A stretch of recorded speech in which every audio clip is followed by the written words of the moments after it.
Assalamu alaikum wa rahmatullah. So, in this video, I'm going to talk about one more problem. That problem belongs to mechanics here again. Basically, what the problem is all about. Let me try to analyze here the given content from the problem. If it's given in a question like there exists a vertical post, okay, of 5 meter height, okay, the height of this post is here 5 meters, okay, and this is supposed to be ground here, okay.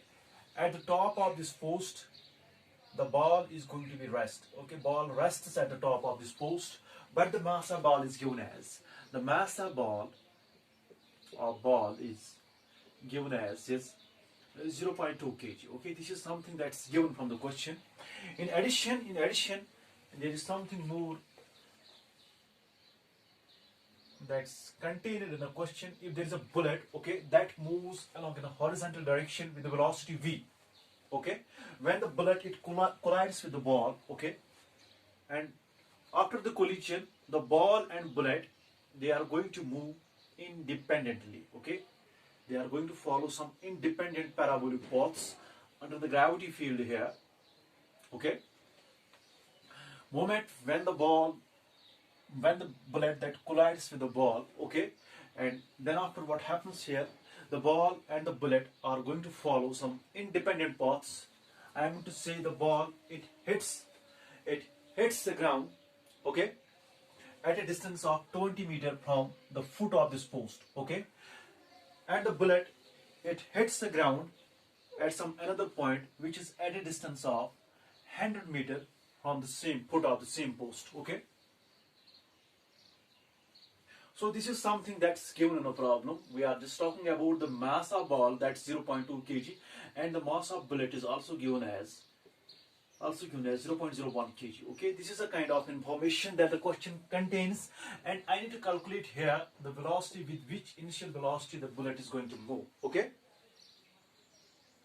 If I will just try to analyze here the problem, my problem here once more. Look, the moment when the bullet it collides with the ball here, so what happens, the ball and the bullet they are going to move independently, means they just follow some different paths after the collision, okay, but these both of the paths followed by the bullet as well as ball, they are the parabolic paths, okay. So because the two bullet and the ball are going to fall by means of the gravity force here, okay, and as a result of this they follow some parabolic paths here, okay. I need to calculate here with which initial velocity basically the bullet is going to move. Initially when we talk about this ball here, it rests at the top of this post, okay, which is 5 meters of height here. So how I can calculate this thing here?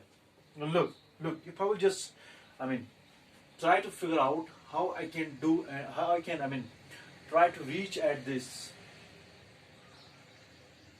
calculation and all that. For that I need to just look to the problem here once more in a way. When the collision occurs between bullet and ball is initially at rest, bullet is moving along horizontal direction with some velocity v. This is a kind of unknown for us, and integral to the question basically asks us to calculate this thing, okay. After the collision here, the ball and the bullet they are going to move independently through the different parabolic paths under a gravity field, okay. You know that the gravity field it is a vertical downward movement, okay. So as a result of this we can safely say here that in a ordinary projectile motion problem, it's known to us like the horizontal component of velocity is a constant of motion, okay, with which initial velocity body is going to be project, its horizontal component will be always same in a gravity field, okay. This is something that's known to us from a typical projectile motion problem. This is a kind of constant of motion, and I will use this information here in a way to calculate my initial velocity of the bullet, okay. How? Say bullet has a mass and it's going to move with some velocity, with some appreciable velocity, that's although unknown task. This is something that I need to calculate here. So first of all, I will look to the initial momentum of this bullet. What will be the initial momentum of this bullet? Yes, that will be the mass of bullet, that's 0.01, and the velocity of bullet, that's v. Okay, this is the momentum that the bullet has initially. But momentum for a ball, although it has a mass, but it is initially at rest, means that it has zero momentum initially. Okay. And look, what happens after the collision? Ball and bullet, they are just moving independently through different parabolic paths and hits the ground at different respective points, whose values are given here. At what distances their bullet and the ball are going to hit the ground from the foot of this force, that's also given here, no problem. We have so far, but how we can approach the problem of this type here? Look, initial momentum of the bullet is given, it is moving along the horizontal direction. Okay, as we know from the usual projectile motion problem, the horizontal component of the velocity is the constant of motion. Okay, means that gravity force has no role along the horizontal direction. It has only the vertical downward movement, and it will make an effect on the vertical component of the velocity. That I will not, that such a velocity component I will not look here. Okay, so it's a horizontal component of velocity that's going to remain constant. So can I say here more safely that along the horizontal direction my momentum will be conserved?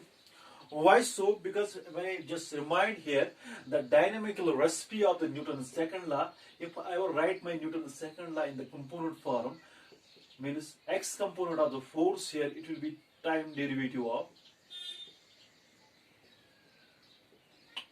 the momentum along the x direction. Okay, and it's the gravity force here that takes the part, and we know that the gravity force, it has a vertical downward movement.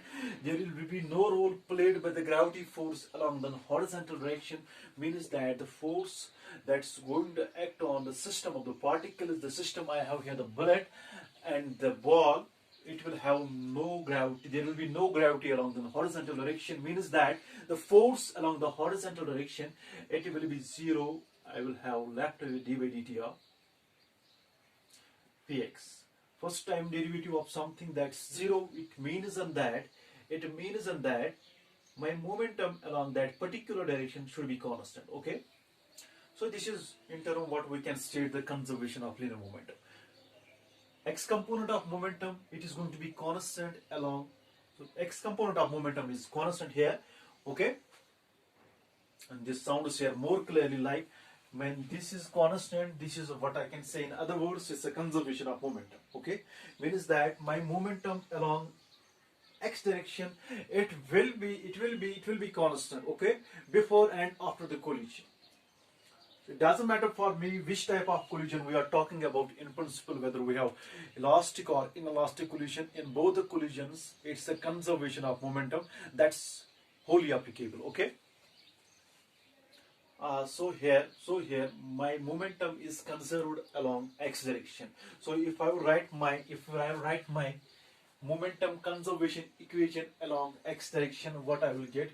The bullet is initially moving along an horizontal direction, and the ball is at rest. The initial momentum of this system before the collision, it will be here 0.01 v. Okay, and the final momentum after the collision, it will be here, that will be the mass of bullet here, that's again 0.01, and the velocity of the bullet, I will just use a subscription here, small b. It's meant for the bullet. Okay, means this vb, it will be the velocity of bullet after the collision plus mass of ball, that's 0.2, and velocity of the ball. I will use it the capital B. Capital B, this subscript is meant for the velocity of ball after the collision. Okay, by this way I got the momentum conservation equation along x direction. This is something, the information I got here, because there is no force that acts along horizontal direction. I can safely say here my momentum along that particular direction will be conserved. Here the momentum along an x direction will be constant here, means that the conservation of linear momentum is applicable along x direction. Okay, So I got the momentum conservation equation. I will just number this equation first. Okay.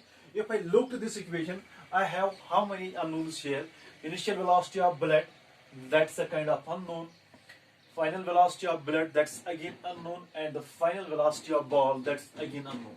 I should have three equations in hand in principle, so I should look for these three, unknowns. But by default, I have only one equation in hand. So what I will do here further, I will use the information that the question carries here. Look, when we talk about the ball and the bullet, both are going to fall from the same height after collision. Okay, this is the velocity of ball and velocity of bullet and the velocity of ball after the collision. The moment when the collision occurs between ball and bullet, so they will be at the same height, okay, relative to this horizontal here. So by this way, we will look for the final velocity of bullet here. How I can calculate here? Yes, I need to hear only the horizontal component of the velocity of bullet and ball, although the final velocities of bullet and ball after the collision, they are the constants of motion in the usual projectile motion problem. But these unknowns, these values are here unknown to me, but it's not a big deal here to find these values, because only I want to know the horizontal components of the velocities, okay, after the collision between bullet and the ball. Okay, how I can just guess what will be their values. It's not a big deal here to calculate, because the question gives the kind of liberty here to calculate, conserve along that particular direction. Why so? Because there is no gravity force that acts along the horizontal direction, or we can think it this way: my velocity component along horizontal direction is a constant of motion in an very famous projectile motion problem. Okay. So here, how I can calculate the velocity of bullet after the collision, VB after the collision, although it's an x component of the bullet, or x component of the velocity of the bullet after the collision, because my momentum is conserved along x direction. Okay, my momentum is conserved along x direction, so I will use the further subscript here, x.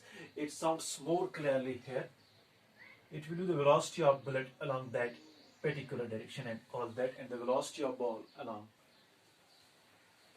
the same direction. Okay, here it will be the velocity of bullet along the x direction, means that here it will be the x of bullet into the t of bullet. Okay, sorry, divided by the t of bullet. I'm going to use here the definition of velocity. Okay, no issues there are. So basically, it's an horizontal distance that the bullet possesses when it hits the ground. That's given, but the time is not given here. How I can calculate the time here? See, the moment when bullet and the ball, they collides, and then after they falls from the same height. Whether we talk about the bullet or ball, after the collision, they are going to fall from the same height. So how I can calculate that time here? When we talk about the time equation, it will be yes, it will be 2h by g. Okay, 2h by g. If there is a vertical height, there is a gravity field along that particular direction. Okay, so here velocity time achieved by the bullet when it hits the ground, it will be yes,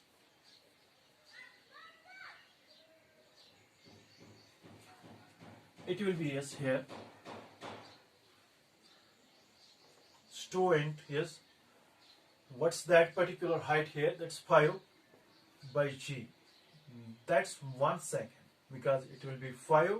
If I will up to the value of g as 10, I will get here 1 second. Okay, this is the velocity of bullet, and what will be the velocity of ball? Sorry, this is the time taken by the bullet, and what will be the time taken by the ball? That will be again the ball as well as bullet, they falls from the same height, so it should be 1 second here also. Okay,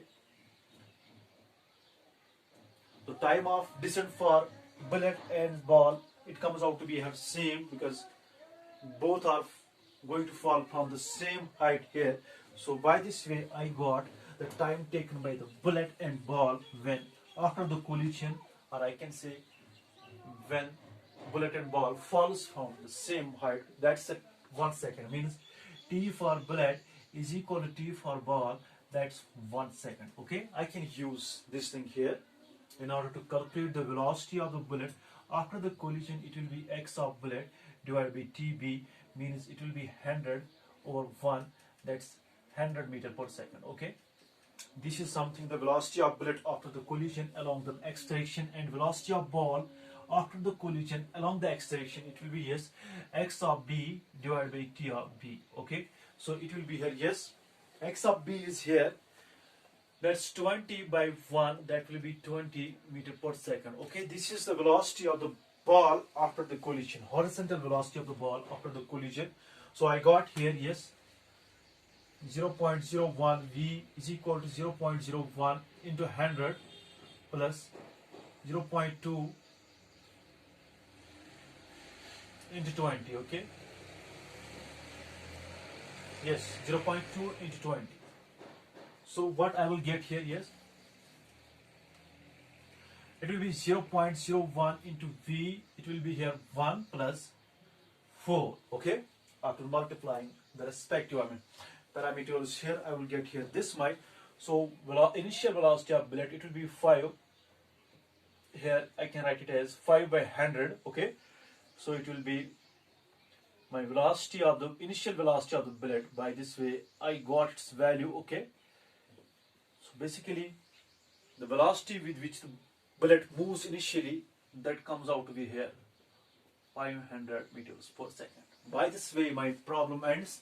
This problem was based on what I can say the linear momentum conservation principle, but along only x direction, because none such a force is going to exist along that particular direction, or we can visualize it from from the projectile motion problem, that velocity, x component of velocity, it's a constant of motion in an ordinary projectile motion problem, and all that. By this way my problem ends here. This was all about this problem.